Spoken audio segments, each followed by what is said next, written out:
que estás a fazer? Exercício. Sim, porquê? Não quero engordar por causa do casamento. Já fizeste a depilação? Não me digas que ainda não pensaste nisso. Não, tenho medo que o pai descubra. O quê? Isso não importa.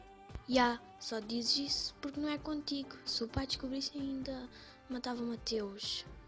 Não é? Que disparate. É verdade. Só o trabalhão que eu tive de falar com o padre. Não tem piada. Claro que tem.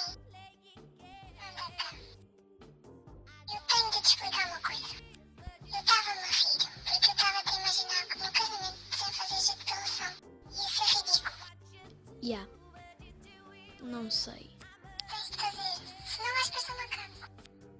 Mas tu também não fazes depilação. Agora já faço. Tens de ir linda para o teu casamento. E por isso, eu aconselho-te a fazer. Eu faço.